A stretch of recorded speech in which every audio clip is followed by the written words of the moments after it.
देखिए, मैं पार्टी का छोटा सा कार्यकर्ता हूँ और पहले भी पार्टी ने मुझे भरोसा दिया जताया था और मुझे 2 साल का मौका यहाँ काम करने का दिया था पार्टी ने। आज फिर पार्टी ने मेरे ऊपर भरोसा जताया है, लेकिन जो भरोसा मुझे जताया है मेरे ऊपर, तो मैं उस पर खरा उतरने का काम करूँगा, क्योंकि मैंने जनपद रामपुर में रहकर, जनता के बीच में रहकर मैंने सेवा की है लोगों की, और रात दिन सुख दुख में और शरीक हुआ हूँ, और विकास की भी गंगा भाई है। तो सांसद जी क्या कहेंगे, आजम खान के आप कभी करीबी रहे थे, एक बार फिर पार्टी ने आपके ऊपर भरोसा जताया है, दोबारा आप आजम खान के करीबी, अभी सपा से कोई कैंडिडेट भी क्लियर नहीं हुआ। देखिए, वो उनकी पार्टी का मामला है, मेरे उसमें मैं कोई कमेंट नहीं करता, कोई लड़े ना लड़े, लेकिन हमारी पार्टी मजबूती के साथ चुनाव लड़ रही है और पूरे देश में लड़ रही है, और हमारे माननीय मोदी जी का नारा है कि अब की बार 400 पार। रामपुर में आप अपनी टक्कर किससे मानते हैं?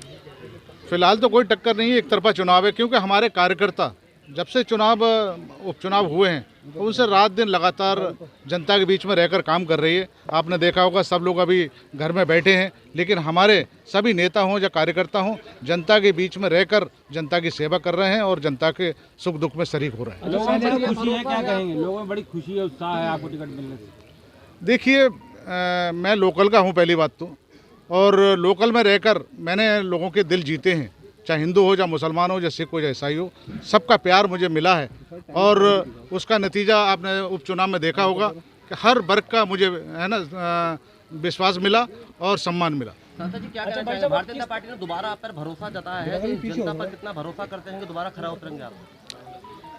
नहीं, देखिए, अब पार्टी ने जो भरोसा किया है हम लोगों के ऊपर, तो मैं समझता हूँ कुछ सोच समझ के किया होगा, और जनता ने पहले ही प्यार दिया था मुझे यहाँ पर रामपुर में, अब के भी प्यार देगी। अच्छा जी, पहले आप उपचुनाव में जीते थे, उपचुनाव में पार्टी का दबदबा रहता है, अब एक तरफ से देखा जाए क्लियर चुनाव है 2024 का, तो क्या मानते हैं, आपको कितनी जीत मानते हैं अपनी? देखिए, विपक्ष की सोच ही ऐसी है कि अच्छे काम को भी वो गलत निगाह से देखती है। ना पहले हमारे पार्टी ने यहाँ पर कुछ किया, और लोकतंत्र तरीके से पहले भी चुनाव लड़ा गया था, क्योंकि ये लोकतंत्र है और लोकतंत्र तरीके से ही यहाँ चुनाव होते हैं हमारे भारत में, और अब फिर पूरे भारत में लोकतंत्र तरीके से यहाँ चुनाव हो रहा है। लेकिन विपक्ष है कि मानता ही नहीं, टिप्पणी करते रहता है, लेकिन विपक्ष को अपनी इस चुनाव में अपनी हैसियत का पता चल जाएगा कि उनके पास क्या जमीन बची है। क्या मोदी है तो मुमकिन है, क्या कहेंगे? जाएंगे अब आप एक बार फिर से, जो टिकट हुआ है आपको, तो जनता के बीच किस तरह से पहुंचेंगे आप? अब मैंने बताया नहीं, जनता के बीच में मतलब 1.5-2 साल हो गए मुझे लगातार जनता के बीच में रह रहा हूँ, और मेरे ख्याल से जनपद रामपुर के हर गांव तक मैं पहुंच चुका हूँ। कितनी उम्मीद लग रही है अब आपको इस सीट को निकाल पाने में? नहीं, मैं 100% हम ये सीट जीतेंगे, और ये क्या जीतेंगे, पूरा 80 की 80 सीटें हम उत्तर प्रदेश की जीतने जा रहे हैं। और जो हमारी पार्टी का 400 का नारा है कि 400 अब की बार 400 पार है ना, 400 सीटों से भी ज़्यादा हमारी पार्टी जीतकर माननीय मोदी जी को यहाँ बहुमत से सरकार बनाएगी, प्रधानमंत्री बनाने जा रहे हैं। क्या लगता है, स्टार प्रचारक के रूप में आपको चुनाव जीत दिलाने के लिए कौन कौन स्टार प्रचारक के रूप में रामपुर आने वाले हैं? देखिए, वो तो पार्टी का निर्णय है, किसे किसे भेजती है अभी, लेकिन हमने कोई अभी मांग नहीं की है। अध्यक्ष जी हमारे खड़े हैं, जो हम बैठ के विचार कर लेंगे, जिस चीज़ की ज़रूरत होगी तो है ना वहाँ बुलाया जाएगा। और मैं समझता हूँ पार्टी के कार्यकर्ता बड़ा मजबूत कार्यकर्ता है हमारे जनपद रामपुर के, क्योंकि बड़ी से बड़ी कठिनाई है कि अभी तो ये आम चुनाव है, पहले 2 चुनाव पहले जीते विधानसभाओं के, और 1 लोकसभा का जीता। बड़ी सब लोगों ने कड़ी धूप में, और बरसात हो या धूप, उसमें मेहनत की और चुनावों को जिताया। रूठा हुआ को कैसे मनाएंगे? नहीं, हमारे कोई रूठा हुआ नहीं है, हमारे कौन रूठा हुआ बताइए, हम सब लोग एक हैं, और एक परिवार में सब लोग इकट्ठे रहते हैं, और चुनाव आया, सब लोग इकट्ठे होकर चुनाव लड़ेंगे। क्या चुनाव मोदी जी के दम पे लड़ेंगे आप, या अपने क्या कहते हैं जो कार्य आपने किए पिछले सालों में, जितने भी आप अपने पदों पर रहे, उन पे लड़ेंगे? देखिए, मोदी जी का चुनाव है ये, और मोदी जी के नाम पे ही चुनाव लड़ा जा रहा है, मोदी जी का नाम और विकास के ऊपर चुनाव। हम सब लोग मुसलमान वोट देगा आपको? ये हमारा अब जनता के बीच में जाएंगे, पहले भी दिया मुस्लिम ने वोट, और अब के भी देगा। कैसे मनाएंगे मुसलमान को?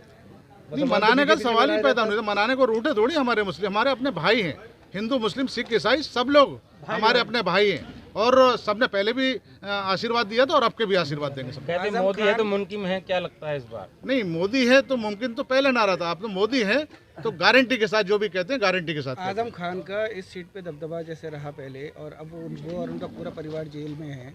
अभी अमिताभ ठाकुर जी उनसे मिलने आए थे तो उनके घर पे जो था वो दरवाज़ा बंद था। तो इस पर आप क्या कहेंगे कि उनका इस बार भी जो चुनाव है उसमें कुछ दबदबा नज़र आएगा, या फिर वो जैसे उनके घर पे अभी दरवाज़ा बंद है, उनका दरवाज़ा चुनावों में भी बंद रहेगा? देखिए, मैंने बताया नहीं, उनकी पार्टी वो जाने, दरवाज़ा बंद रखें या खुला रखें, लेकिन इस पर हमें कोई टिप्पणी नहीं करनी है। हमें अपना चुनाव लड़ना है और जनता के बीच में जाकर हम जनता के दिल जीत कर वोट लेना हासिल करेंगे और भारी मतों से। पहले तो 42,000 वोटों से लगभग यहाँ से सीट जीती थी, अब के लाखों वोटों से सीट जिताकर माननीय मोदी जी को देंगे। आपका फिर मुकाबला एक बार जेल में बंद आजम खान से होगा, क्योंकि प्रत्याशी उन्हीं का ही होगा, चाहे वो जिसको भी चुनेंगे। क्या कहेंगे? हमें कोई फर्क नहीं पड़ता, चाहे बाहर का प्रत्याशी आए, चाहे रामपुर का प्रत्याशी आए, चाहे खुद स्वयं आजम का यहाँ से चुनाव लड़े, हमें इससे कोई फर्क नहीं पड़ता। हमारी पार्टी की पूरी तैयारी है और भारी मतों से हम कमल खिलाकर यहाँ से दिल्ली भेजेंगे। तो आजम खान को हराएंगे? नहीं, आजम खान क्यों नहीं हराएंगे? सामने लड़ेंगे तो हराएंगे, क्यों नहीं हराएंगे?